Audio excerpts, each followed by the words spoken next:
and I ran into a friend of mine who's a 9 and a friend of his that I'd never met before. And the friend of his was like, "Yeah, I agree with Bernie, but I'm into Bloomberg."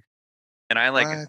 I got into like a in his face like argument with him, and I can see that. because I love to argue. I mean, I was like, I just went out, I was like, Bloomberg's a fucking asshole, and I like da da da da da da. But and my friend was like horrified because the 9, he was like, John, I don't think this kind of divisive Oh God. speech is helpful. It's not going to convince him of anything. And I'm like, I'm not trying to convince him. I'm trying to not normalize his thinking. You know what I'm saying? Yeah. The big hormone enneagram.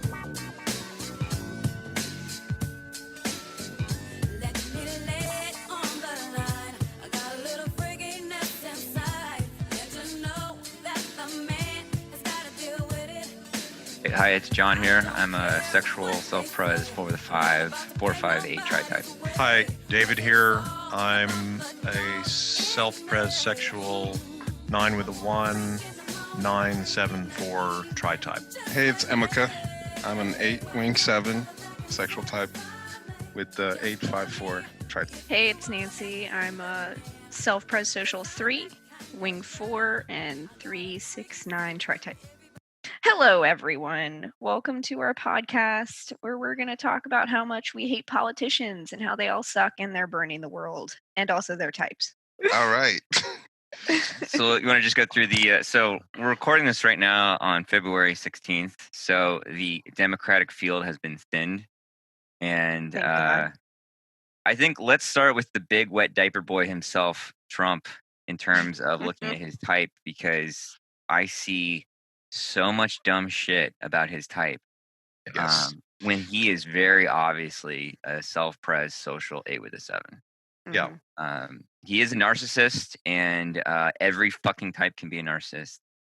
8s, if you know an 8, you know that they can be extremely narcissistic, and especially I think Trump has narcissistic personality disorder or something along those lines. Yeah. But he is. Besides seeing him incorrectly typed as a 3, he's not efficient. He's like vain, but he's not good at managing his image. He also doesn't like to be scripted, which is a very opposite from 3 thing. He likes to throw the script up in the air, right? Yeah, very good point. Yeah. We like our scripts. Combat all the time. Yeah, Combat all the time. Just provoking. Yep. Paul Ryan, former Speaker of the House, was a good example of a dickhead politician 3. That was on Trump's team. Do y'all remember him? Yeah. I actually typed him as a 9 with a secondary 3 fix. But that's, Could be. Yeah, he seemed a little bit more 3 to me, but I could also go for that. He has those like weird workout photos that go around, and he's got that like weird like good boy thing going on. But yeah, and then in terms of so yeah, he's very not 3ish. Like he's just not back to Trump. Yeah, back to Trump. Yeah. He's not 3ish. And I mean, Nancy, do you have any anything to say about the 3ishness or lack of in Mr. Donald Big Boy? Well, he seems very what am I trying to say? Transparent, like, which is a weird word to use for Trump, but like he lies a lot, but like you can tell he's lying. You know what I mean? Like 3s would at least try, and they 3s would are be better at it. They're way better at it. Yeah, like a 3 would have a facade, and a 3 would never have that hairdo. Another thing that's confusing about him too is that, and this is where tri-type gets interesting, is because I think he's got also a 6 fix. So he's got two attachment types, and so that means 6 and 8. Right, and so that means he's got a lot of stuff of wanting to be accepted and liked. Right, which is weird. Which is weird for an 8, and that's one reason. That's one thing that's confusing people. Yeah.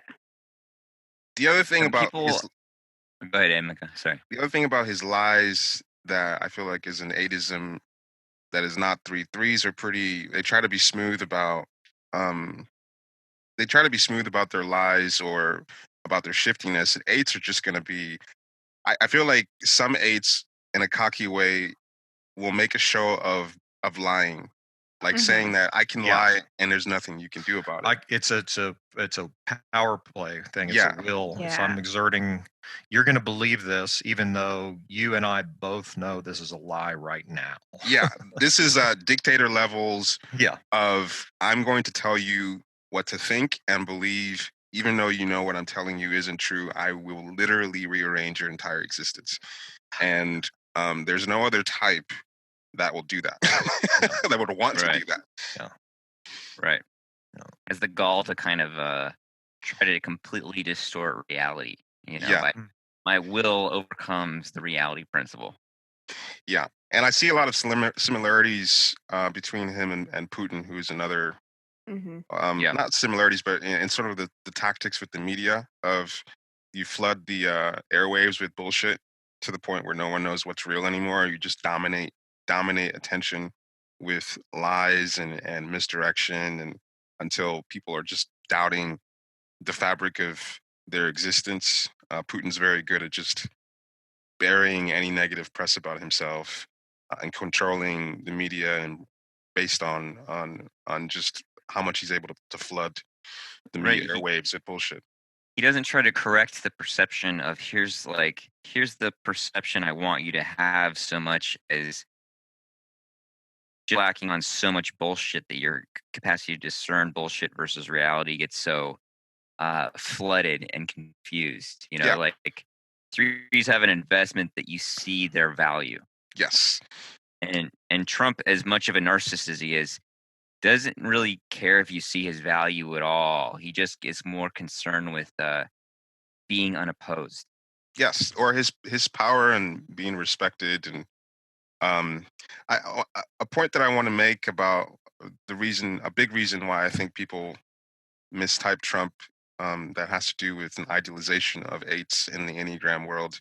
Yeah. That I can't stand is that people think 8s as a type are heroic and are inherently smart and have great leadership abilities. And so when you have this jackass who's such a terrible human being, people just it destroys their perception of what that can't be an 8 in their mind, because 8s are such a noble type in their, like, they've just elevated the type to such a degree. So the solution is to type it as a 3? Yeah, because they demonize 3s so much. 3s get demonized a lot in it's the way people can project their own inherent falsity onto another type and say, like, oh, I'm authentic. Yes. Because 3 archetypally sort of represents the lie that is personality itself that everybody's doing. Oh, well, that was a very nice way to make me feel good again. Thank you. Well, but it's totally accurate. Where the biggest frauds start to demonize 3s because they don't understand their own falseness. Yes. Right. I mean, and that includes professional teachers. Yeah. I've seen that over and over again where they'll mischaracterize the 3. It's like, you don't see how fucking phony you are. And like, there's plenty of, like, it's not like this, like, even the like average level 3s, they're not really that. It's not so much that they're phony, it's just that they've got like the wrong idea about themselves and about what's the real game, of life or whatever. And so the picture of the fakeness of 3s gets really blown up because we have some very striking examples of really unhealthy 3s in our culture. Like Kim Kardashian types, or I don't know, other fucking assholes, but like that are really predominant, and a lot of movie characters too that are like real sleaze bags will be these very unhealthy 3s, and it's so that image gets stuck in people's minds. But the average 3 is not. It's like they're struggling, like we all are, but it's not pathological. No. I'd also want to add to what Emeka said about the idealization of 8s.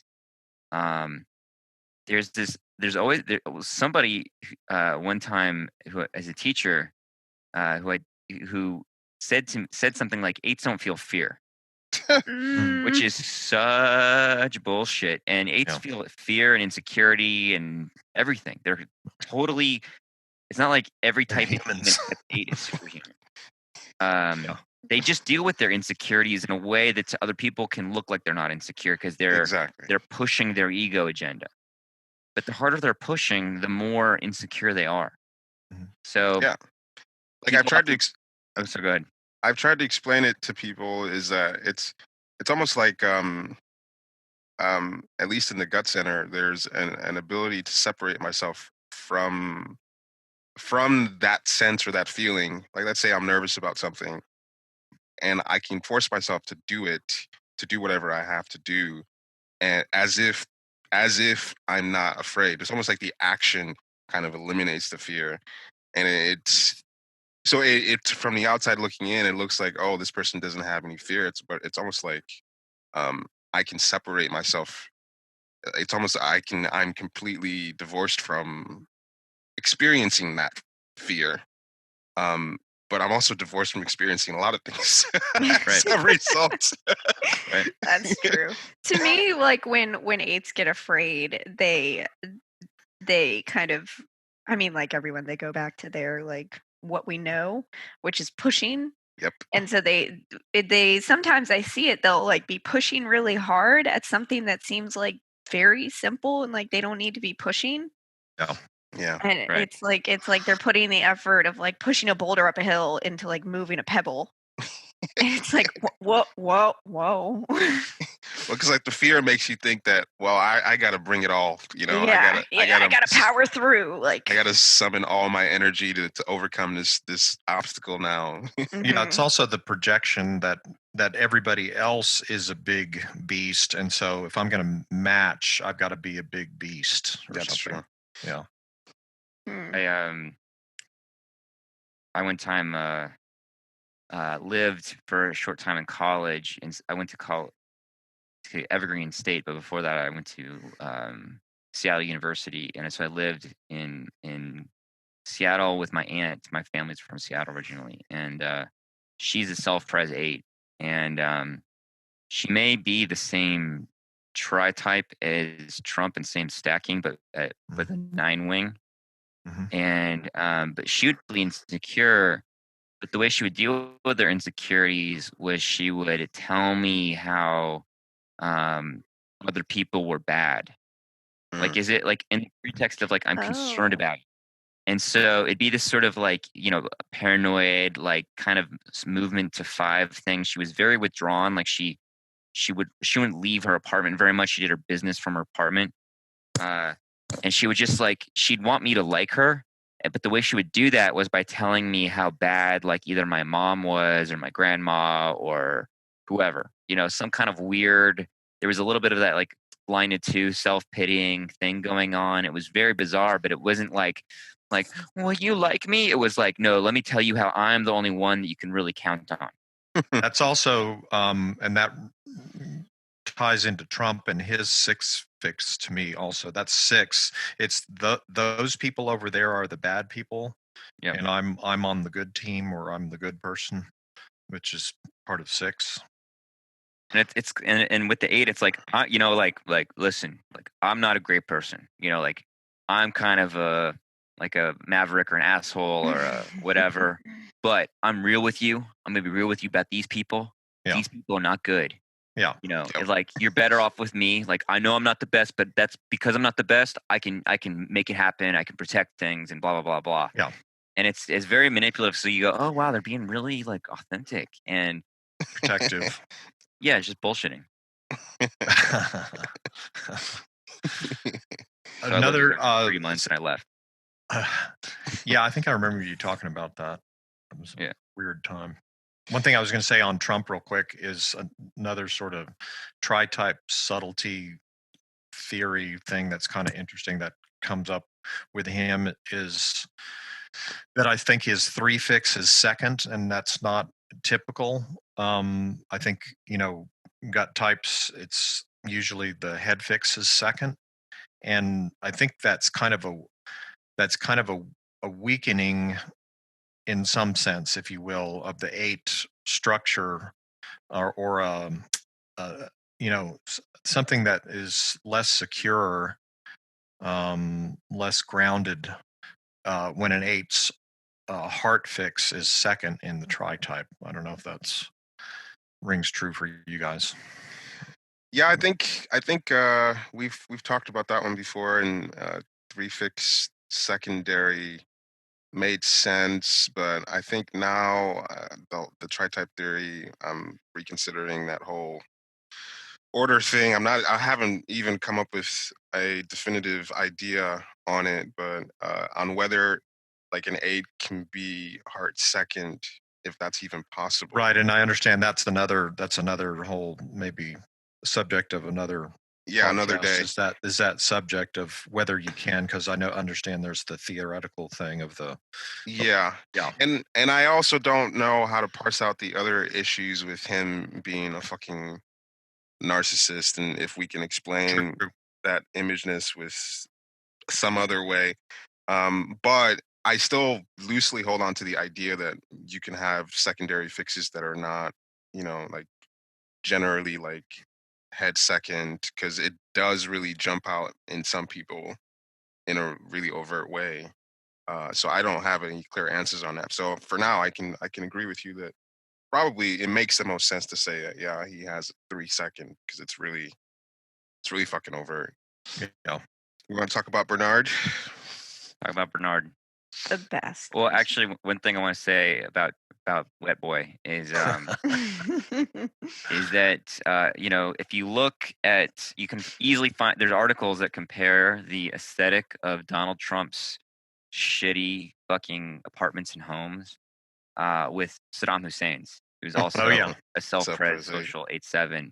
Yeah. And it's like a very like it's there's an image thing, but it's like very crude and blocky, and it's like it's like an 8 trying to be like, oh, like I'm very tasteful man, like a very dead inside 8 being like I'm not saying 8s don't have a great creative and aesthetic sense, but the flavor of that like self-pres 8 with a 3-fix kind of thing going on, where it's like taking blocks of clay and being like, I'm gonna make this fancy, So exactly, it's got this like it looks really tacky, because it is tacky because it's like, let's make this even more gold, because if we have gold on top of gold, it means I'm really rich and really good looking. And the self-pres, one of the big signs of self-pres narcissism is narcissism around lifestyle. Yeah. So like a lot of people think bitch can't be an 8 because he's too much of a fancy boy, but he's like he's a rich fancy boy 8, and his whole thing around self-pres is like acquisition and being rich or looking like he's rich. And it's real estate and acquiring things and putting his name on a building, all this kind of like claiming my property and claiming the bigness of my lifestyle, and inflating his bank account numbers too. Right. Way.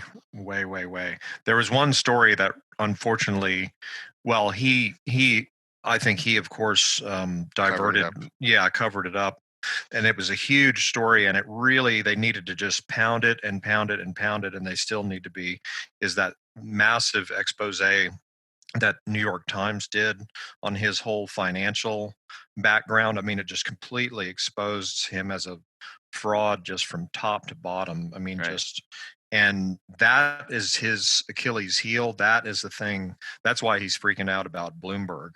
Right.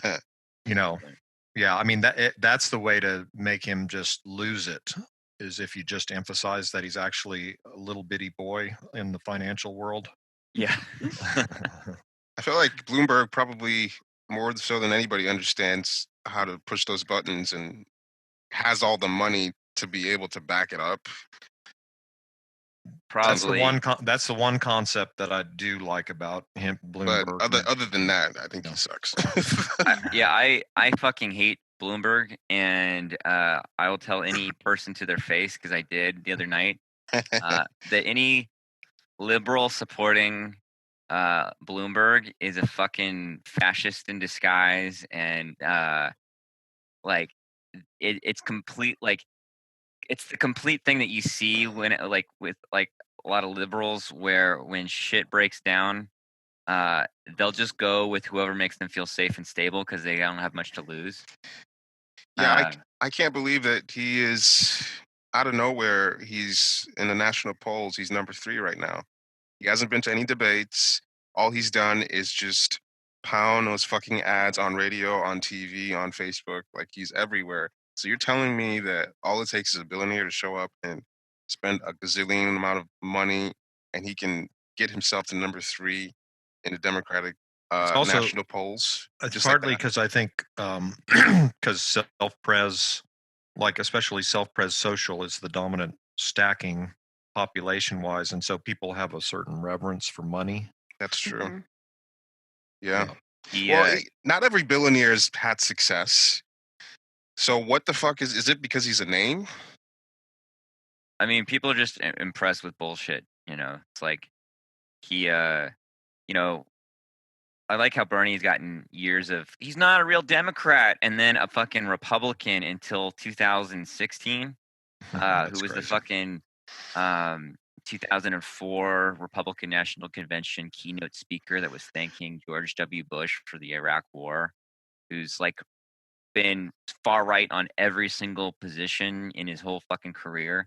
And now like all these like, you know, it's all like the Buttigieg kind of crowd that's like, oh, Bloomberg, save us. And it's like, Bloomberg, I think, would be worse as a president than Trump, because Trump is just a big, dumb baby. And kind of just, first of all, as fucking horrible as Trump is, it's the main complaint people have with him is that it's aesthetic. Like, he just looks bad and is embarrassing, but he's doing basically the same shit that the Republicans have been doing since Reagan. Yeah. Carrying out the Republican agenda. I mean, he does a couple reckless things that, like, only a few psychopaths in the Republican Party want, like the Soleimani assassination. But or the children in cages and, well, yeah, but that's Republican stuff too, and even Democrat stuff. That's and true. So, yeah, you know, so people are just mostly outraged by that. But like, Bloomberg is a smart sociopath who, like Trump, has his own propaganda wing of Bloomberg News. And you know, he was the police state mayor of New York City. Like, I was involved in very peripherally. Like, I'm not trying to take credit or anything, but I was involved and was often in Zuccotti Park during Occupy Wall Street. And Bloomberg would send his fucking cops in and just raid stuff, and just like, people had a right to protest, and they would just throw their shit away in the cold. And you know, there would be like lines of cops just trying to harass and intimidate protesters. And I mean, just a fucking asshole. And he's like, he was the proponent of stop and frisk, and people are like, oh, stop and frisk is just a little thing, but it's like a very like downplaying name that downplays that it was like really police just like fucking raiding neighborhoods of people of color and throwing them around and physically assaulting them and abusing them and searching their bodies and throwing them in jail. Often, like, for like 90% of the time, there were nothing illegal, nothing on them, and even if they had, fuck Bloomberg for that. So like, I heard one interview, one guy got stopped 60 times because he was black during that program. Exactly. I've heard of a guy who got stopped over 100 times. God. One fucking guy. They stopped 5 million, like, did 5 million stops, over 5 million stops. That's for just people that that reported it, you know, or cops that were like reported that they did it was stop and frisk. You know, it's just police tactics. And so he didn't say what type he is, so. Oh yeah, what type is he? One. I think he's a 1. You think he's a 1? Is he self-pres 1? I think he's self-pres social 173 or 137, actually, in that order. One with the 2 wing. You know, he did the thing of banning soft drinks, you know, big size soft drinks. That's like that's kind of a 1-ish, 1 with the 2 kind of self-prezi thing. But yeah, I think he's a 1. Yeah, he feels gut-centered to me. And a lot of the authoritarian policies that he has feels like something a type 1 would definitely get behind, like a Republican or a right-wing type 1 would get into. I can see that. He's not cool enough to be a 3, you know? Like Jamie Dimon is like an asshole 3 billionaire who's like, he's like kind of slick, but he's like scumbag, you know. But Bloomberg is a scumbag, but it's like, you know, like a complete dork. Yeah, he presents himself. I think that's part of why people are glamming onto him. He's terrible, but he presents himself like he's a nice citizen or something. Like you wouldn't, if you were watching him, you wouldn't get the impression that he was a terrible person. Well, of course, you watch Trump, you're like, oh, this guy's fucking idiot. He's so obscene and blah blah blah. But Bloomberg he comes across like no personality, but he just like a straight laced kind of guy. Even though he's like, you know, all these racist fucking comments and sexist comments, and I mean, I gotta look some shit up just to read them out because they're so like fucking unbelievable. But I think he would be even worse a president than Trump because he's very authoritarian. He's a fucking billionaire with a lot more personal resources. All he would do is one, entrench the powers of the wealthy over normal people. Yep. And keep business and government as like one neoliberal sort of self-feeding mechanism, and just, you know, fuck poor people, fuck workers over, like, you know, it's kind of like all the horrors that you read about in Amazon warehouses, like that kind of shit where people are like, their every step is monitored and they can't go to the bathroom at certain times, and like, you know, fuck any kind of decent wage, and having ambulances outside of Amazon packing plants or shipping areas because they don't want to pay enough to have air conditioning. So when people faint, they just put them in an ambulance and go to the hospital. That kind of like Bloomberg is known for micromanagement and for being like hyper efficient with stuff, and like that's one and three with a 3 fix. And like a micromanager of people's like fucking little everything. Every little detail is managed in this like really obscene way, and so it's like he thinks he knows how to what people need to do. That's it. You know, all the way down. And so like, you know, he wanted to have in New York City people in low income housing needing to have their fingerprint every time they went into the building. Oh my God. He'd be the kind of guy that would incorporate technology. Jeff Bezos encouraged him to run, and he's friends with you know, they're friends and they hate Bernie. Because under Bernie's plan, Bloomberg would lose at least $3 billion. And he would still be one of the richest guys in the world, probably. Exactly. Of course. But yeah, so like he want them print. So he'd like incorporate technology and Amazon algorithms. Like there's a thing called Jedi because they're fucking dorks that the Amazon people are like trying to sell to it's a cloud technology full of algorithms they're trying to sell to the I think DARPA or the Pentagon or whatever. But it's like this fucking, it's like total dystopia. It's like trying to kill Darth Vader by hiring Thanos.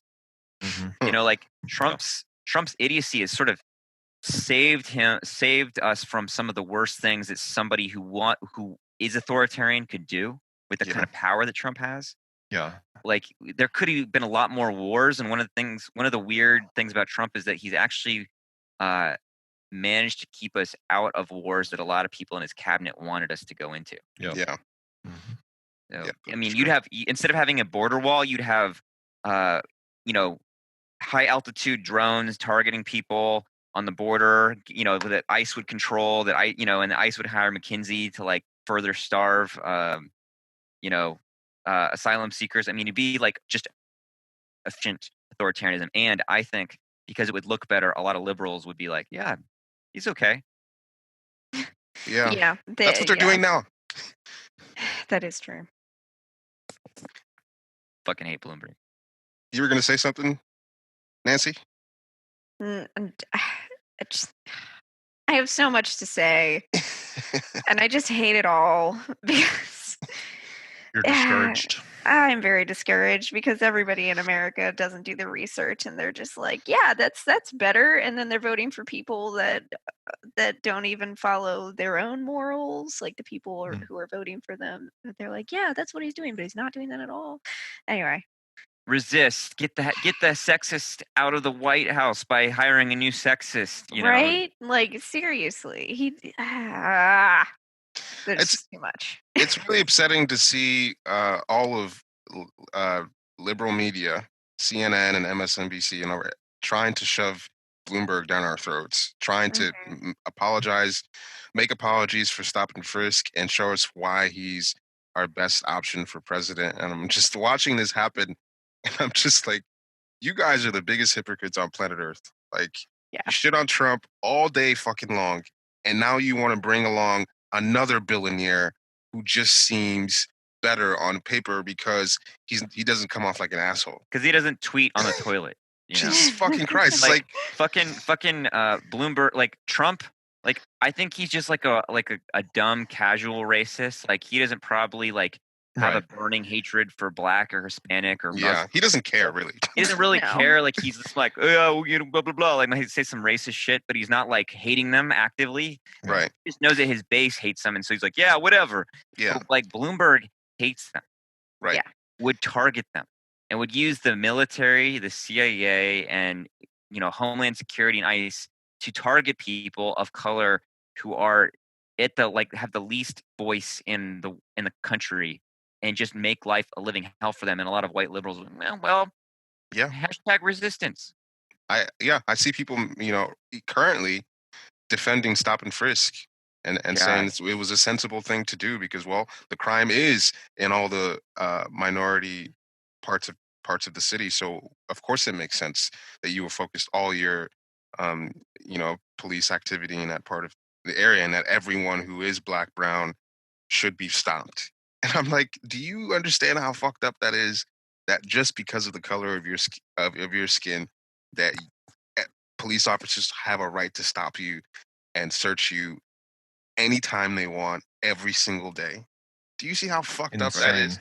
It's like, but people are defending that, especially coming from people that are normally like use identity politics for their thing, like, oh well, Cory Booker or Kamala Harris are people of color, or so that we should support them over these like old white men like Bernie.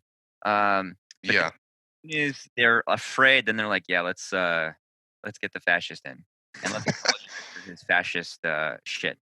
Yeah, the support for Bloomberg is another one of those reminders that of how broken the American political system is. I think we are all fucked. Yeah. That this guy is number 3 on the left side right now because he bought a bunch of fucking ads, hasn't shown up to any debates, is a former Republican, and he's number 3 Democratic national polls. That tells you everything about how fucked we are. And if it's not Bernie, we are totally fucked. Royally fucked. Yeah. Brian and I have already made plans to move to Europe or Norway. Like we have seriously talked about it. We're like, yep, if it's not Bernie, we're gone. I'm trying to find the quote. I can't find it, but it's there was a CIA coup in Bolivia where they were going to nationalize, the indigenous president was going to nationalize the lithium reserves in Bolivia.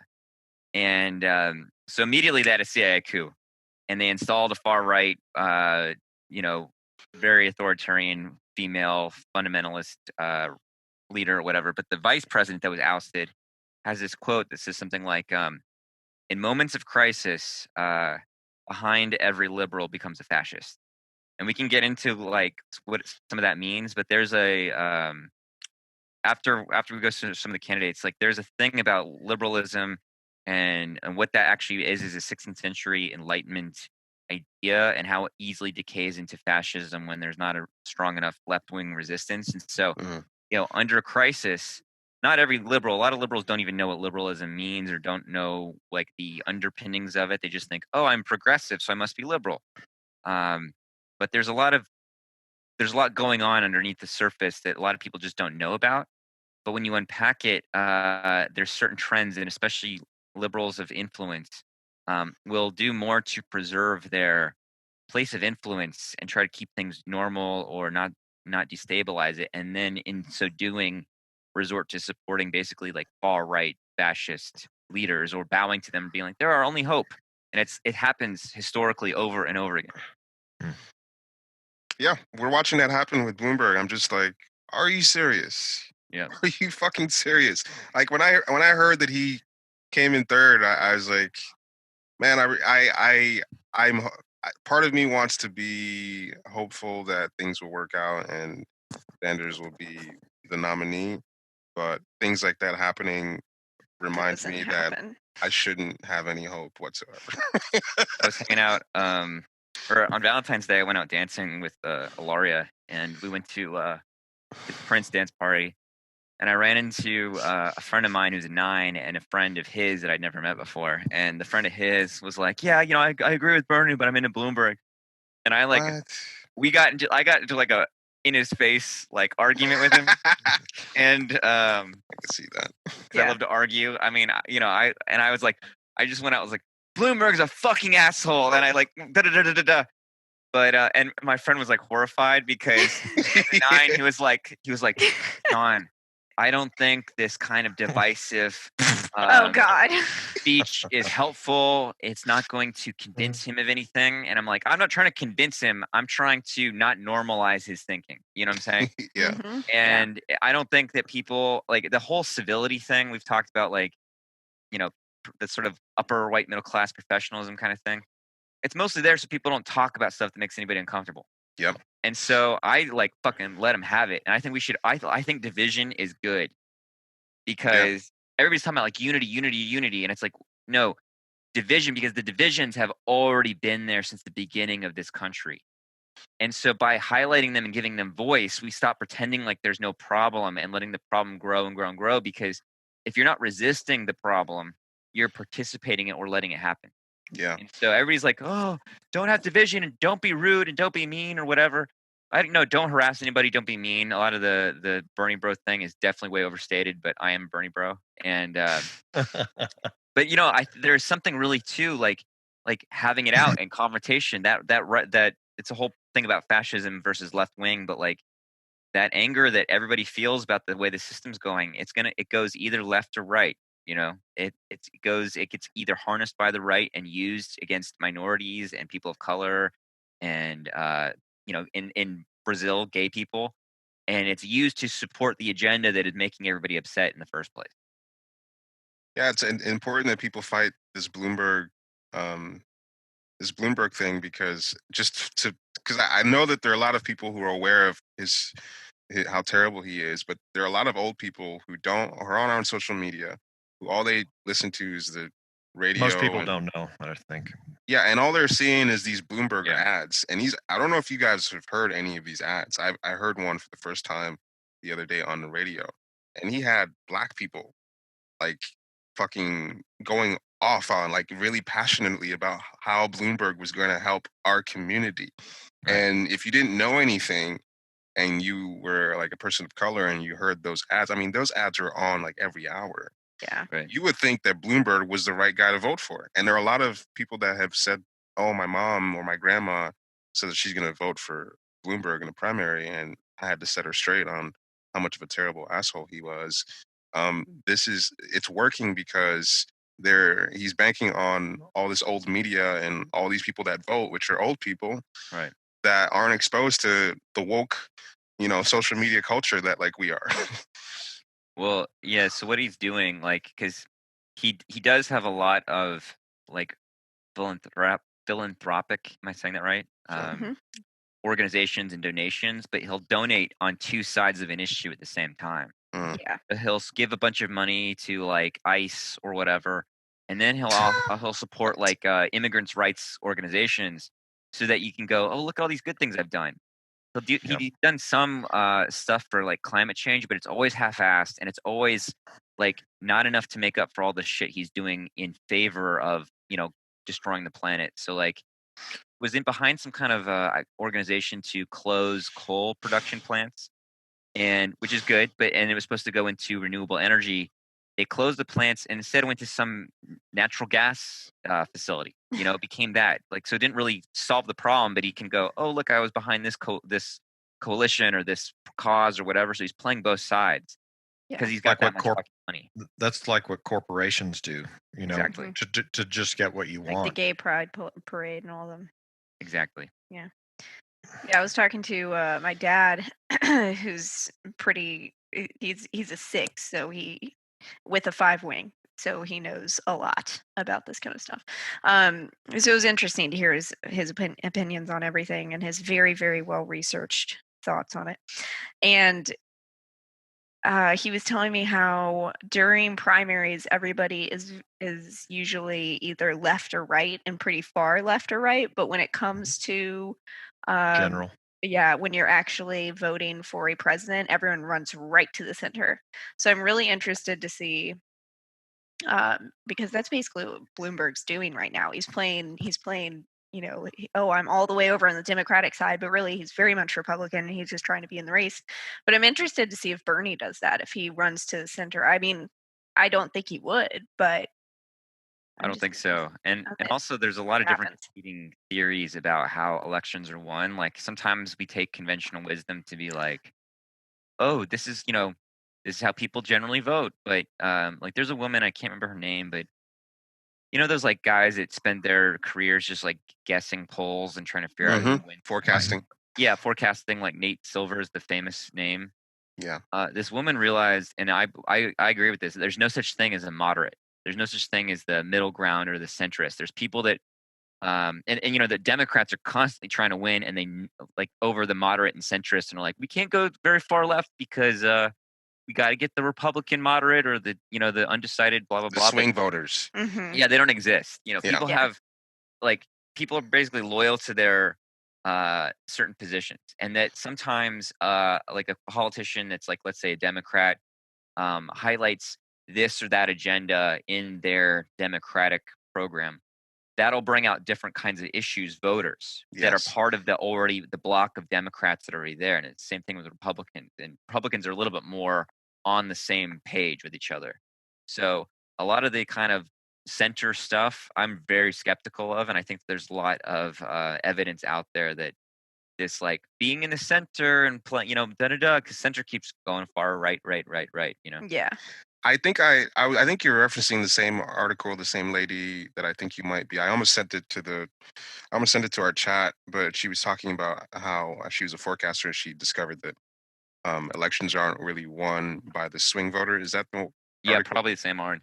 So like I think what I found interesting, what she basically was saying, is that it didn't really matter who the Democrats picked this time, that elections are won by who can mobilize their side to show up to the polls. Right. There's no such thing as a swing voter, and at this time, that there, regardless of who the Democrats pick, that there are so many people that are motivated to vote Trump out of the office, and that educated white people and people of color that are like, I want to do everything I can to vote Trump out of office, and whoever the Democrats pick, hopefully someone who can mobilize the most of those people, but those people are already mobilized and are going to basically decide the election. And that's what she's saying.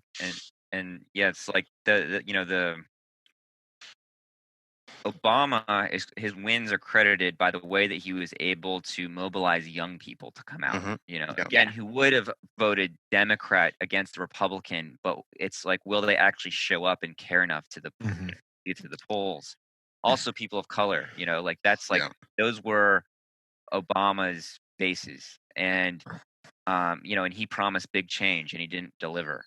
And so so in the same vein, it's like, like people will probably still support Buttigieg or Warren or whoever, even Bloomberg, but who's gonna like be insane and show up and also like be trying to convert people in the months between picking a nominee and the election?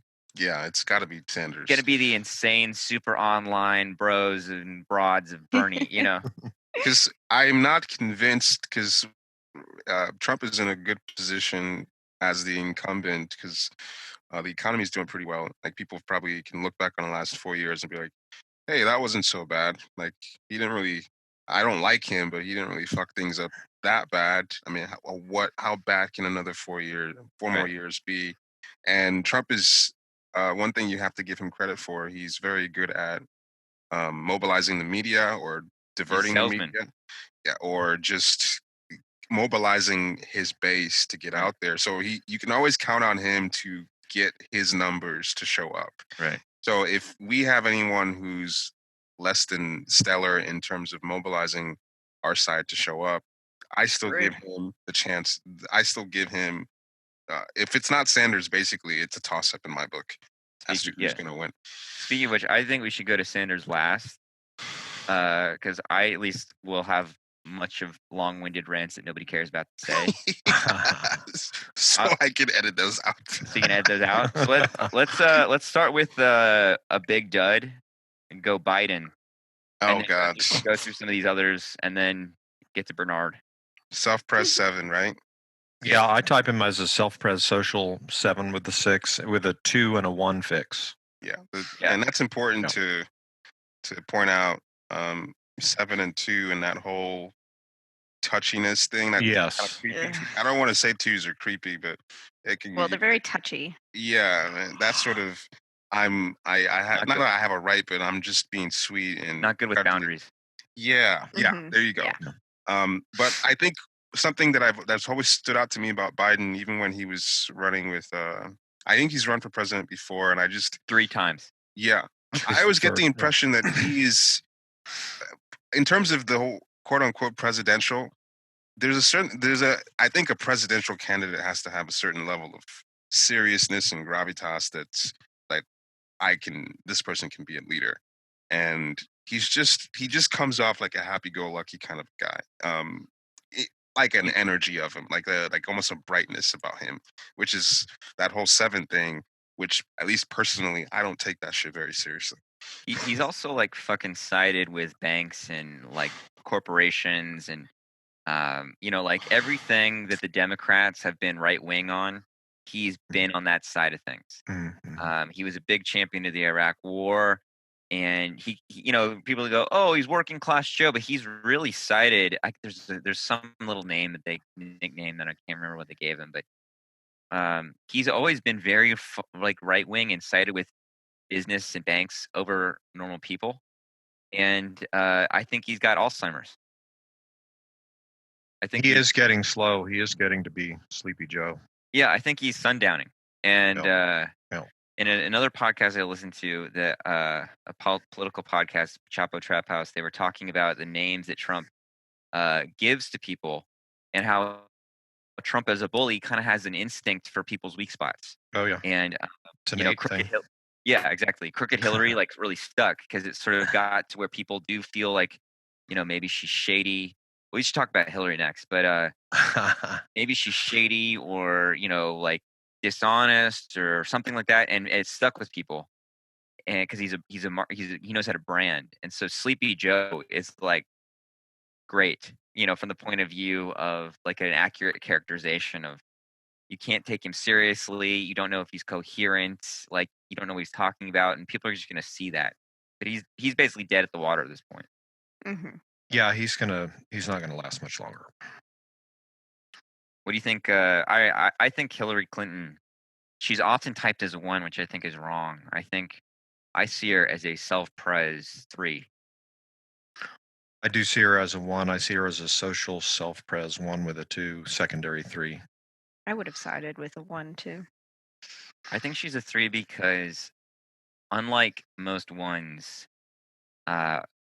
politicians who like whether it's like somebody like Bloomberg or whether it's somebody like Bernard or AOC or something, she has very little consistent kind of position, and part of what was difficult about her campaign was that her strategy was like, I'm experienced, I've got a lot of accomplishments, I know what I'm doing, I can get things done. But there's very little sense of what she stood for or believed. And there was like her speeches that she gave and to Wall Street, and like there was those emails that leaked. And on the emails, her staff was like, "Don't let these quotes get out because they make you seem like you're siding with the banks and blah blah blah." It's like there wasn't like there's not a lot of strong, consistent position and consistent values. It seems to me, and her sense of getting things done and efficiency and that kind of stuff, it gets really was really at the forefront of her message. Yeah, I just see her as I'm trying to think it's more impressionistic, I guess, my sense of her oneness. Just kind of there's a stiffness and Yeah, I don't know. There's not. And when she tries to do fun things, like on the campaign, it's it's very got mechanical. it's very mechanical, and it has that one-ish stiffness, and there's that laugh that's kind of, look, I'm being spontaneous. This is how you're supposed to do it. Yeah, watch her Nene on Ellen show. Oh God. It is hard. What is that? What are you talking about? There's a song that's like, watch me whip, watch me Nene. Oh God. And it is so cute. It's not good. David's like, what is the Nene? What is this? I'll send it to y'all on our chat. Yeah, old man here. And then what are your thoughts on Warren?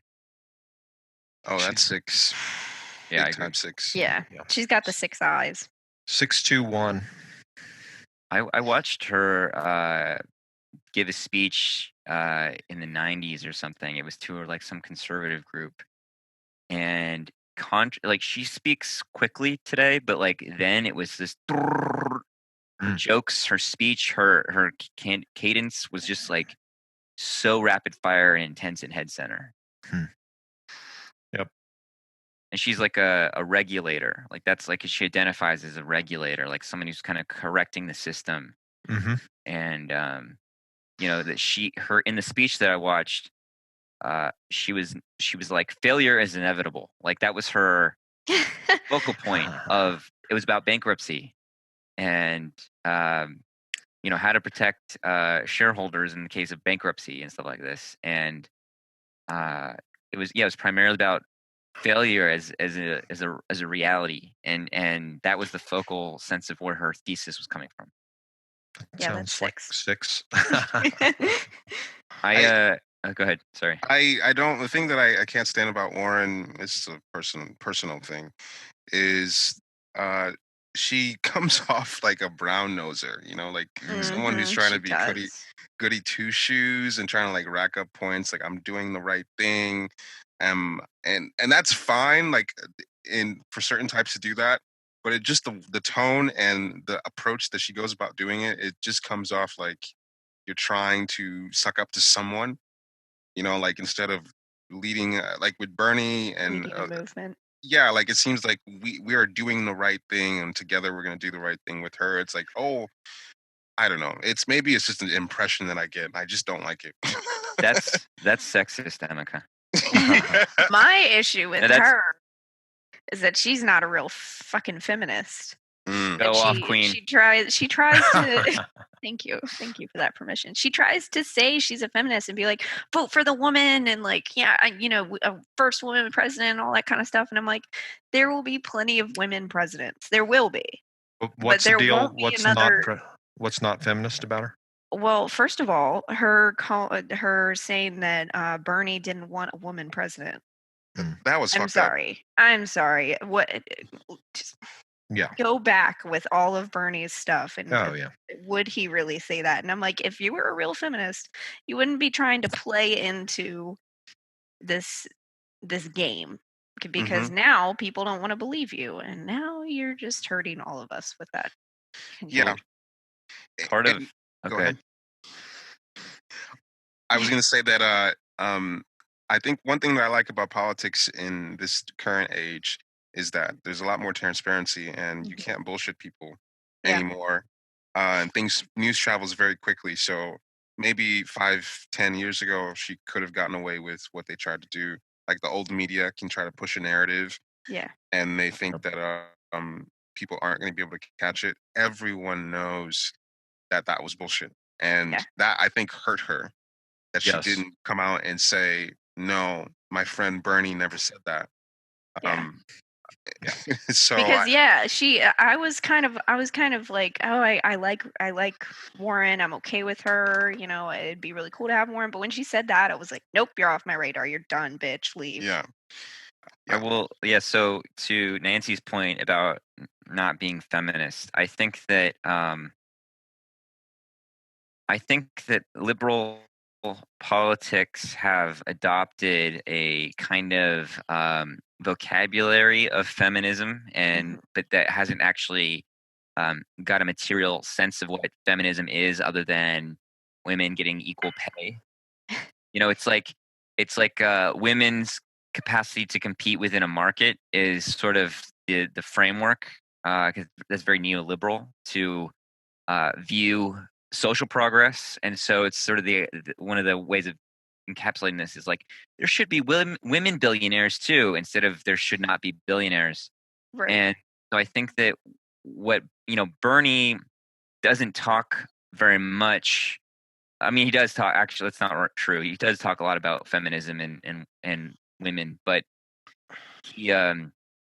he frames, and one of the major critiques of Bernie is that he talks too much about class. But what a lot of pundits seem to forget or ignore is that the working class is primarily made up of women and people of color.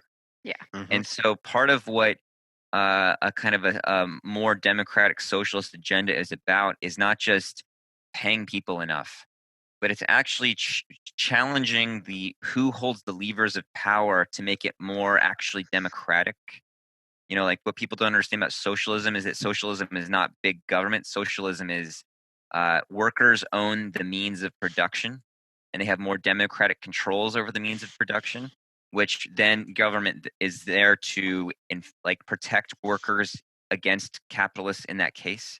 And so Warren, she identifies as a capitalist, and I do like a lot about things about Warren, and I do appreciate how she has taken up a kind of a progressive and anti-Wall Street message.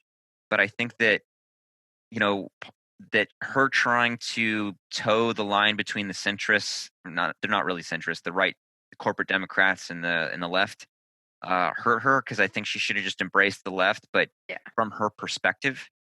And she's very smart, and she, but I also think that in terms of electability, she would be really hurt, because she's done a lot that has not painted her in an authentic light. Like, just most glaringly is the whole passing herself off as a Native American to get into law school.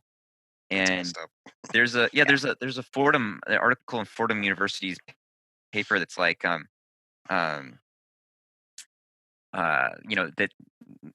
Elizabeth Warren is the first person of color at Harvard or something like that. Wow. And you can find her little card where she filled out that she's Native American, and then she and her husband, I guess, submitted plagiarized recipes in a cookbook called Pow Wow Chow. Wow. And none of those things are, like, in a sense, like, they're like, they're bad, they look bad, but they're not like, oh, I'm gonna put people in concentration camps. But when you're going up against a bully like Trump, oh man, Warren has already showed that she doesn't know how to handle bullies. Yeah, she's a strong person, but she kind of plays their game. Yeah, and she doesn't just so she did the whole DNA test thing, for the Native American thing, and all you got to do is be like Lion Lives or Pocahontas, and people don't trust her. Yep. And then she's got a lot more policy positions that are much more sketchy or centrist or right wing than most people think. And she was through Nixon, through Bush, through Reagan. There's a lot there that's like a real liability for her. But she would be my second choice. I think she'd get eaten alive by Trump easily. Yeah. What do y'all think the Klob is? Who? I think she's another one. I actually think I forget that she exists. I don't know very much about her. She looks very tough. I'm just general impression. She looks like she's tough. She's a hard-nosed, driver. She's got that reputation too with her staff. Have you heard about that whole thing? She threw stuff at him, right? Oh my God. Yeah. She's got like a serious temper behind the scenes, which is another Hillary thing too, by the way. Yeah, that's one thing I was going to mention about Hillary is the anger thing, and the anger piece is pretty major. I don't think threes get angry, but Hillary was notorious for her outbursts behind the scenes, especially with Bill. Yeah, like just like she was a tyrant in the White House. Yeah. Like this woman is a tyrant, and that's just not a 3 thing. It's very much, well, at least some ones are just monsters when it comes to anger.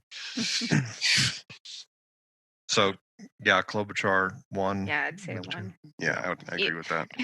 Not to like put ones in a box, but I feel like that hairstyle is very 1. That's true.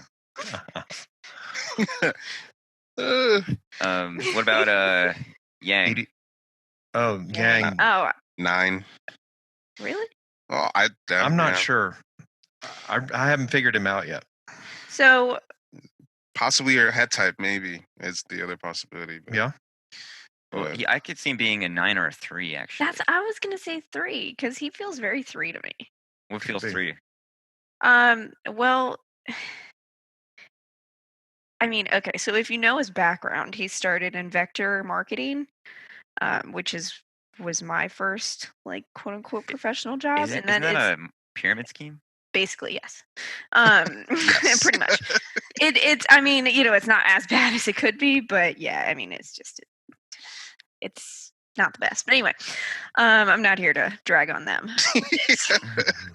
To talk about it the way he talked about it, it was very 3. Like, it was a very positive light. Like, and that whole side of the world, vector marketing, is just 3 mania.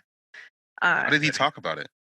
Well, it was like he was like, yeah, I made my start here, and like, just if you look at, he was like proud of it. Seems like he has 7 fixed too. Yeah, it's very smiley. If you look at like how he dresses, it's very like clean cut. Yet casual. Yeah, yet casual. Like yeah, exactly. Like he's like, I know how to make you like me. I'm gonna dress just like this. There are a lot of things I like about Yang. He really, like, I saw an interview on Useful Idiots with him where he went through his thinking process about looking at how basically, like, work as we know it is over. Like, things becoming more automated, and that we're going to face a crisis where people literally just can't work because there's no work to do. And that was a major one. That's a huge thing. That's one of his emphasis.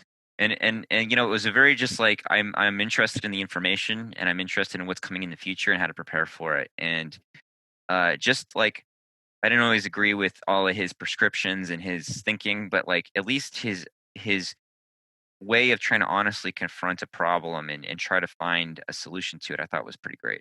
Yeah. He's a pretty cool guy. I would say he's too honest to be in politics. Like, yeah. Like he just is. Like, he's not going to make it.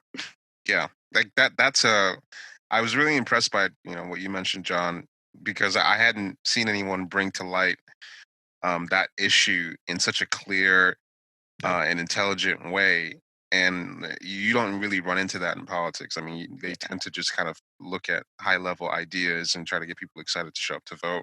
Right. He's talking about actual solutions to real problems, and that doesn't happen on the campaign trail. And that's a huge tidal wave coming. I mean, it's getting worse. Right. That whole issue, huge. He talks about hard-hitting stuff, which doesn't make people feel good, and therefore doesn't make them show up to vote. Right. And I think that combo is somewhat common with entrepreneurs. 371, 173. Like, I think, like Bloomberg, I think is that. I think like Elon Musk. Yeah. That combo. It's get stuff done. You've got the 1 and the 3, super organized, efficient, and then the 7 is the future go-getter, entrepreneur, new ideas. Let's do the new thing. What's next? What's exciting? And you'll see Musk as a 7, right? Yeah. Mm-hmm. With 3 and 1. I think he's got some. I've been watching the interviews, and he's. Go ahead. He's if you watch any interviews of him, he's just. I guess the 7 comes through, and he's just even though he's kind of autistic, he's just a joker. He just jokes around way too much. For a CEO of a huge company like that. What's his girlfriend, Grimes? What type is she? 5'6", social sexual. Okay, interesting. Yeah, people are pretty upset that she's having this dude's baby. Yeah. Like that doesn't. Oh, I didn't know that part.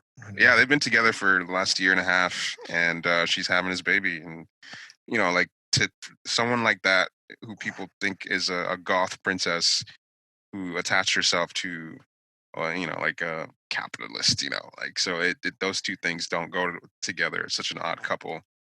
So a lot of her fans are like, "What the fuck are you doing? Yeah, Why are you?" Like that aforementioned coup in Bolivia. A lot of people think that directly or indirectly, some of that securing lithium was to make sure guys like Musk and Tesla have their lithium for their batteries for their cars and all that kind of stuff for No doubt production as the economy starts to shift out of oil. Mm-hmm. Yeah, that's the problem people have with her. With any billionaire, for that matter, is it's hard to make $1 billion without fucking over someone. You literally can't. Did you see AOC's talk on that? No. What did my queen say? Oh God, she is such a queen. I love her. She said, nobody ever makes $1 billion. You take $1 billion. Totally. Fuck yes. It's like, so preach. She did a whole interview. Part of the interview was on that subject, and she just kills it, and it's amazing. And I love her, and I want to be her. I can't wait till she runs, but I will vote for her until the end of time. I will canvass. I will call it. All of my money is going to her. Yeah. What type do y'all see her as? Social sexual 1. Yeah. That's pretty rare in politics. I know, right? Yeah. You can see how right-wing guys that hate her are so like rage horny for her. Yeah, they are. Oh my God. Go ahead. I overhear people at work sometimes talking about how terrible she is, and they're all really old white guys. And I'm just like, yeah, you just want to get her in bed, but that's cool, you do you, boo boo. She's great. Yeah, I think she's great, and I hope she's on a ticket in the next 5 years. Amazon was going to move into New York and like basically lean over and give them all these different like tax breaks in an area called Long Island City, which is it's like in Queens, but it's like between top Brooklyn, like Williamsburg and whatever, Greenpoint, and anyway, it would have like people are like, it's going to bring so many jobs, and she was correct that it was like, first of all, it wouldn't bring a lot of new jobs. It would bring new jobs for people from either from out of state or from in a certain class, and would just push out the locals. A lot of people in that area are Latino, and we don't need to give so much fucking money to Amazon to get that. And she resisted Amazon, and Amazon was like, no, we're not going to go to New York. And then now they're coming back to New York, and they're going to be a different part of Brooklyn, and so AOC totally anticipated how their bluff, and really stood up, and I thought that was awesome. Yeah, she's amazing. Who else we got? What God, fucking Pete Buttigieg. Oh yeah, we all know what his type is. Go for it. He's a self-pres social 3, right? Sorry, Nancy. 369. Really? Is he? No. Oh, okay, I was like, I'm just. What's his try type? I think he's probably got I would guess 1. Actually, I have no idea. I was gonna say 5, but I don't know. I don't know. He might be so 396. No. I'm gonna go slit my wrists and die in a bathtub. I think he's got that dorky good citizen 9 with the 1 fix. Dreams of our forefathers are the realizations of our promises of tomorrow. Yeah. Do you think he's social self-pres or self-pres social? That's a good question. Because I was thinking maybe social. Yeah, I was thinking maybe he could be a social type because it's possible. He's doing that social thing of, just high-minded ideas and But he doesn't do it well, and that's. And he's wanted to be the president since he was a child. Yeah, which is true. That is very social. That's very social. Yeah. So maybe he's not your type twin after all. But so my thing is social, and I purposely don't watch him because he just annoys the crap out of me. But I feel like social 3s are a lot more energetic than he is. Mm. He feels like he has like a drain kind of going out. Yeah. Yeah. I have wondered if he could be core 9 with the secondary 3. I think he's too ambitious. I think he's his background is pretty interesting because there are some ideas about him that started as like a conspiracy theory, almost a joke, and then there's more and more articles coming out being like, maybe there's something to this. So he first of all, there was this guy on Twitter that went to school with Buttigieg supposedly and was talking about how he was very phony and was like changed his name to Pete because he thought it would help him be president even as a little kid. That's wow. That's and that's not at all. Yeah, he went to school with Zuckerberg. They weren't friends. They had mutual friends, and he goes straight from college to McKinsey Associates, which is like this horrible fucking organization that they're consultants, and they're generally like, when you hire a consultant company, what happens is the consultant tells you pay them a lot of money to tell your company that they need to fire a lot of people. Yeah. And so that way your company doesn't look like an asshole. It's like, well, the consultants told us this. Yeah. But they go around and they did shit in the Middle East for a lot of these regime changes. They supported ICE by advising them to cut back food and other kinds of basic necessities to the point where it made ICE agents uncomfortable in these concentration camps. They had some big hand in supporting Purdue Chemicals that has something to do with pharmaceuticals for the opioid crisis, and there was a whole bread fixing Canada thing that they were behind. And so they're really a sociopathic organization. And he goes from there to naval intelligence to Afghanistan because, of course, you need naval intelligence in a landlocked country. Right. And one of the things about McKinsey is they supposedly have some kind of close relationship with the CIA. And so he goes with a friend on vacation to Somaliland. And this friend I can't remember the organization's name, but it's known front for the CIA. And they met with local leaders there. Somaliland is like a break-off. It's not a real country. It's like it's kind of like a lawless state. Or not really a state. And he met with local leaders about getting support because there's like all these U.S. military operations in nearby Djibouti. And so and then he goes back to United States and writes a Washington Post or a New York Times column being like, Somaliland needs to be its own country and we need to support local leaders. So it's kind of like this weird potential CIA connection. And somebody made a joke, LBTQ CIA, Oh, God. and so then immediately like goes from this to like becoming this like mayor of South Bend, and he like did all these like try to go for the DNC chair, and he's like a no-name person. But immediately into his campaign, when there were still like over 20 people running for Democratic candidate, he had all these billionaires behind him. Yeah. And so it's really weird because there's this whole crossover too with like a lot of people speculate that Jeffrey Epstein was able to basically get away with what he did and get passports and visas for these girls, and because he was basically like a CIA op in the sense of he would have incriminating stuff over world leaders and Prince Philip and Bill Clinton and Bloomberg and Trump and George Mitchell and all these other like big name characters.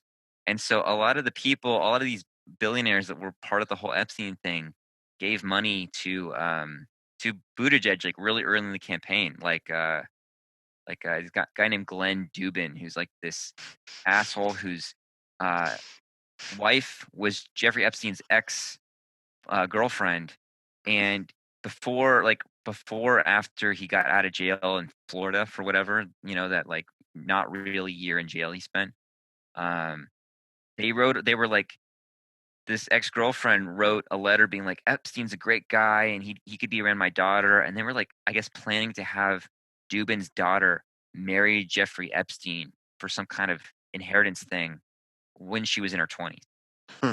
Wow. Crazy. Bizarre. Sleazy. So, go ahead, sorry. I was just going to say I have a couple things to say about Pete. after that. First of all, he seems like the kind of guy that would fake being gay to make people like him. Which makes me think he's a 3, because nobody but a 3 would do that, and just Right. and also, if you look at his pictures, like I just Google imaged him. They're so 3. Like he's very aware of the camera. There's this one picture that makes me gives me like heartburn. He in like the I want to barf way. He's tying his tie, and it's like black and white, and he's obviously like flexing his jaw, looking off to the side. That is so like he's like, I know my angles because I've posed in front of a mirror multiple times a day. I think he lowers his voice. He does. Yeah. Like I don't think it's his real voice. Like the dreams of our common fathers are, he's playing Obama, but like oh god. But instead of being like, black, he's gay. Gay. So it's like I really think like that he was part of these like basically Stop Bernie meetings that a lot of Democrats had like early on in the before election season really started. And I really think they chose him because they thought, okay, he's not really a troop, but he like kind of is a troop, and he's this ambitious guy, and he's young, so we'll get the young votes, and he can talk like Obama, so he's got that Obama nostalgia, but he's also going to be a corporatist, and so we get the best of all worlds. And I thought that young people would be like, he's young like me, and instead everybody's going for the 78-year-old fucking old Jewish guy, And they try to play like the Democrats' version of wokeness, which is just always like somebody called the Buttigieg the Bank of America Gay Pride Parade float. Yeah, that's funny. Exactly what he is. That's perfect. That's 33 also. Yeah, it is. Yeah. And then we got, I guess it's just Bernie. Can we feel the burn now? Yes. Let's get burned. Let's feel the burn. Social one, right? Yeah. I actually think he's self-pres social. Really? Yeah, because he's so much about. I don't see him inflating socially. You know what I mean? That's a good point. He's a man of the people. And it is about just getting down in the weeds about the actual costs of everything and all that stuff and the numbers. Right. Making life better for the middle class. And he doesn't seem like he could be seduced into the heady space of the social, that all of that stuff. And Social One has a lot of height also, just in terms of for example, Hillary, that kind of distance where just the person doesn't seem they don't seem personal enough because they're hiding behind at least kind of an ideology like, oh, I'm with her, that's going to be enough to get me to go to the polls and vote for you. Whereas he's got something really rooted in, we are going to work together to make our lives better. Like that, like our, bills and making sure that our lifestyles actually improve, not like a movement based on gender. Well, one of the things that, is major criticism of Bernie is that he's actually not specific on certain plans. And I actually disagree with that, because if you dig into his platform and you dig into certain longer form interviews, or you dig into his, I forgot her name, but his economist, he gets much more specific about where funds will come from and how it's going to happen. But one of the things that does lean me more towards social than self-pres is you would think that Bernie is like, he is very authentic, and yet he's actually really good at knowing what to say in front of a camera. Mm-hmm. And like, so, watching his interviews, at any opportunity, he'll just say the same fucking thing over and over again. Like, listen, it is an outrage that we don't have Medicare for all in this country, blah, blah, blah, blah, blah, blah, blah, blah. And he'll say the same thing over and over again. And I was like, oh, maybe that's Bernie's version of being senile. But then, or just like an old guy, Mm-hmm. But then like you get into the specifics of his plans, and like they've got really detailed, really amazing considerations for like things you wouldn't expect, like something about there was something I was reading recently, and I can't remember the specifics about, like embedded deeply about tenants' rights and the disabled, and making sure that like landlords can't turn off the heat in tenants' places, because that affects the disabled more than anybody. And there was all these like very, very considered details, and I started realizing over watching several different things with him, I think he knows that people think in Twitter characters, Twitter character limits. Mm-hmm. Yeah. And so that if he just says the same thing over and over again, it just slowly penetrates into the culture that we can like ask for more from our government than most Democrats would be like, you can't ask for anything new. You got to be afraid all the time that we're going to lose. We're going to run a centrist who's going to lose anyway, like Mondale, like Al Gore, like Kerry, and like Hillary Clinton, who's the most quote unquote electable candidate that has ever existed, who lost big time, And so he's got this awareness actually of how he does come across, I think, not like in terms of a polished image, but in terms of how he needs to broadcast his message.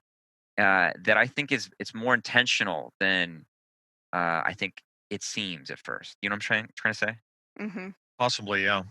He might just be what he appears to be, What? He might just he might just actually be a smart guy who can't he might be a smart guy who just answers questions in a real way. I don't know. And especially in his older days, he has a working understanding of socialist theory that he doesn't really put forward today, and I think because of people's fear of anything related to socialism.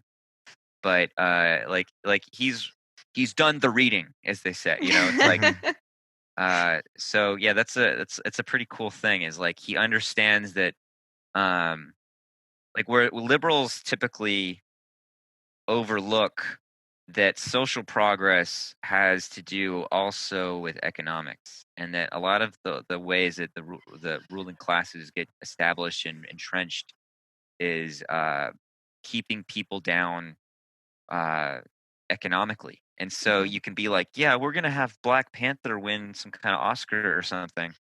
But if you're not actually giving people material means of having autonomy over their life, material means of being able to access basic needs, then they don't really have political power. And so it becomes about, the meritocratic upper crust. Well, first of all, the game of capitalism is not, it's like a objectively good or meritocratic system, and it is up to the benevolence of those who hold the levers of control within those systems to give stuff to the lower classes. And so like that's like my complaint with Warren, is that she's still a capitalist and she still doesn't have the understanding of power that Bernie has, where she thinks the system's corrupt but it can be fixed. And part of at least my understanding, and I think the understanding that Bernard is coming from, is that the system is broken and you actually need to change the system in some meaningful way, because political change doesn't come from the upper class learning how to be nicer, because they're incentivized to not be nice, and to they're incentivized to pursue their own profits and benefit. You have to exercise power from the top down and from the bottom up. And I think that there's a whole bunch of things about political organizing and participation and union power and labor power in Bernie's platform that is really overlooked, that's really important for people being able to exercise power from the bottom up, similar to what AOC has been doing, where she's been really, using a grassroots movement. And just like Bernie's been trying to have a grassroots movement, there's sort of two competing sides of how you win elections. There's corporate Democrats think you get big donors and just spend a lot of money. And Bernie is trying to experiment with the idea that actually maybe you can have an actual grassroots political policy that's not defined by tiptoeing around the concerns of elite corporations, but actually like people exercising their power from their own values and from their own need. a good contrast between Warren and Bernie and 6 and 1. 6 is the system is too powerful and big, so we just have to reform it. Whereas 1 is saying, no, let's redo the whole system, and it's got that sense of power, to it, personal autonomy, right? Like just assumed personal autonomy to change. Right. Yeah. I think all the gut types can do a good job of embodying the sense that they can transform something large like a system like that.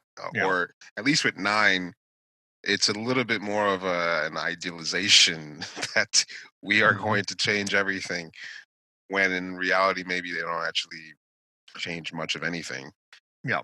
I think Obama was a 9. Yeah. Oh yeah. Is a 9. Yeah. And there's an article I want to read, or a little excerpt from an article that I came upon today, because it was talking about that the Bernie Bros argument, it's basically like during the 2016 election was a great way to slander sexist supporters as being all men and sexist. And that they did the same thing. Clinton did the same thing against Obama with Obama boys, who are these sexist, mean Obama followers. And it goes into some of the problems with Obama. Let me see. So this is the article. It's called "The Obama Boys from Current Affairs," and it says, "Let's remember what the left critique of Obama's administration is. Leftists argue roughly that while Obama came in with lofty promises of hope and change, his change was largely symbolic rather than substantive, and he failed to stand up for progressive values or fight for serious shift in U.S. policy. He deported staggering numbers of immigrants, let Wall Street criminals off the hook, failed to take on, and now proudly boasts of his support of the fossil fuel industry, sold over $100 billion in arms to the brutal Saudi government, killed American citizens with drones and then made jokes about it, killed lots more non-American citizens with drones, including Yemenis going to a wedding, and then misled the public about it, promising, quote, the most transparent administration ever, unquote, and then was, quote, worse than Nixon, unquote, in his paranoia about leakers, pushing a market-friendly healthcare plan based on conservative premises instead of aiming for single payer, and showered Israel with both public support and military aid, even as it systematically violated the human rights of Palestinians." Symbolic change, that's a good way to do 9, right? Yes. Yeah.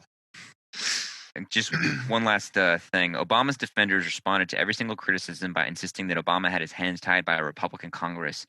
Many of the things Obama did were freely chosen. And he goes on to some examples. But yeah, the symbolic change and the kind of like actually keeping things the same while looking like something's different. Yeah. That's very 9. That's very 9. I mean, Reagan was a 9 and maybe did do some actual change, but yeah, that's another story.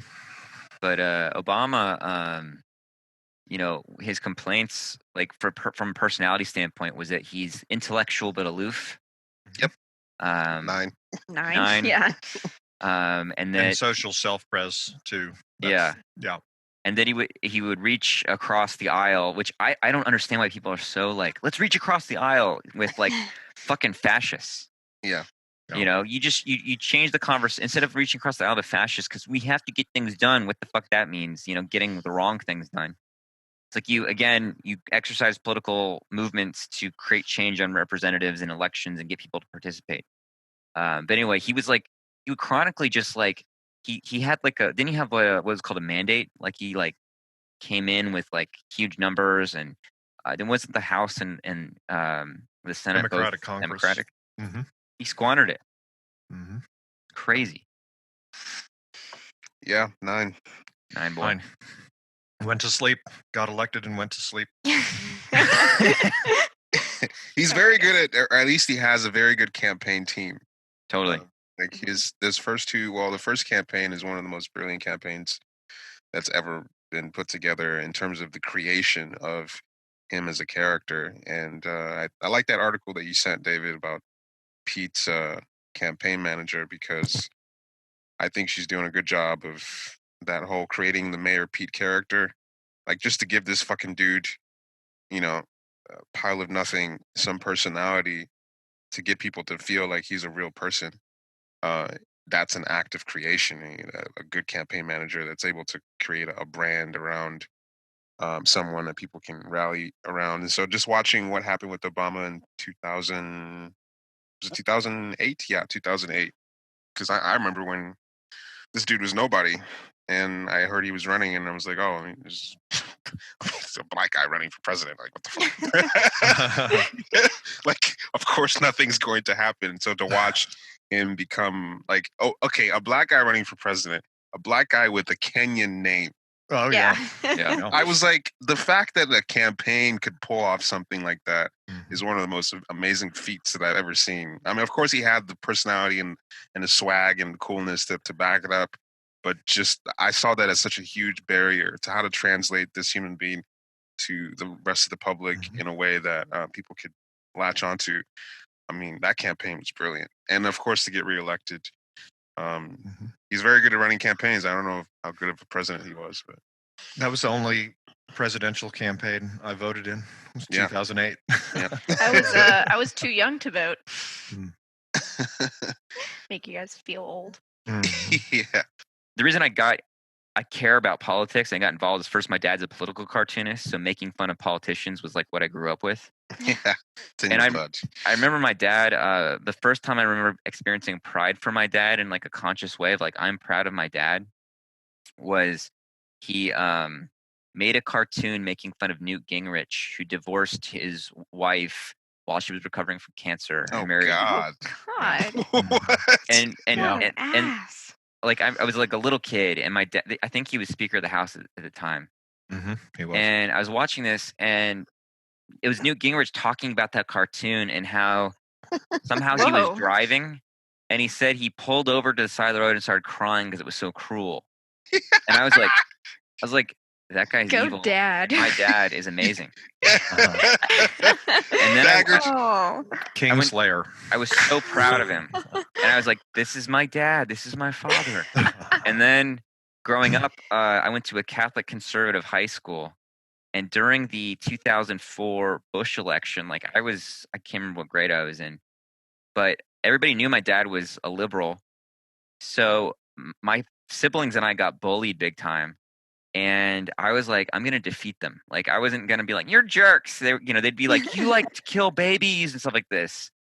And so I just started to like research in my 5-ish wing way and found all this like Project for New American Century, all this kind of stuff that's like behind the discourse. And that started this, like, I hate politics, but it started like me trying to understand like how ideology shapes people's thinking on a personality level, and the assumptions people just unconsciously gravitate to, and how they buy into like an image of a value without actually knowing what they're behind. You know what I mean? Yeah. We've covered everybody. I think, is there anybody we're leaving out? I think there is. Biden. Nobody that's still in, I think. Yeah, nobody anybody cares about, right? Yeah.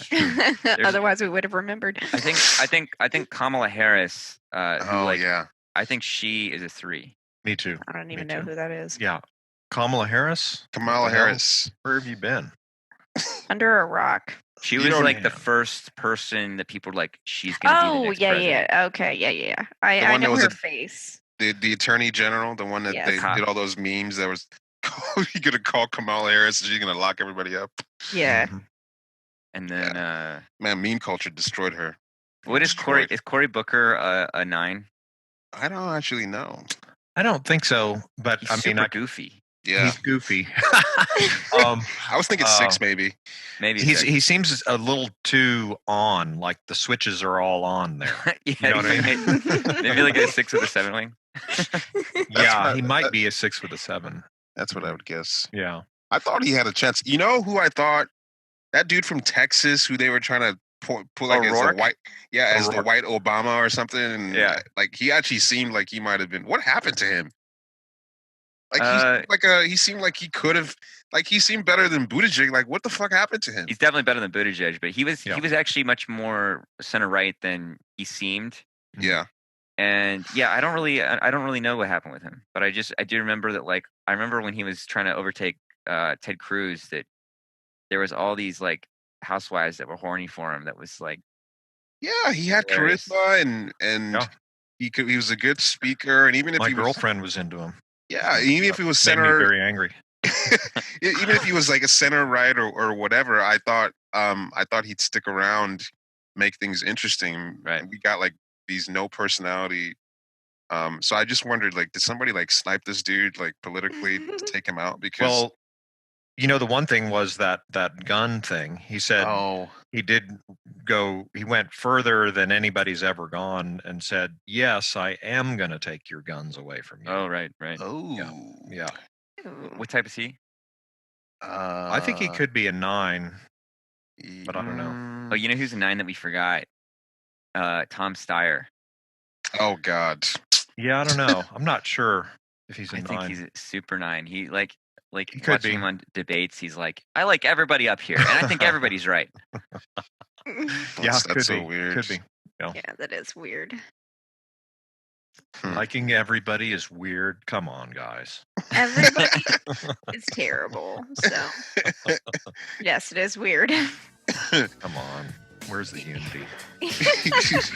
Even my 9 boyfriend has given up on unity at this point. He's like, I can see all sides and I hate them all. That's the way to go.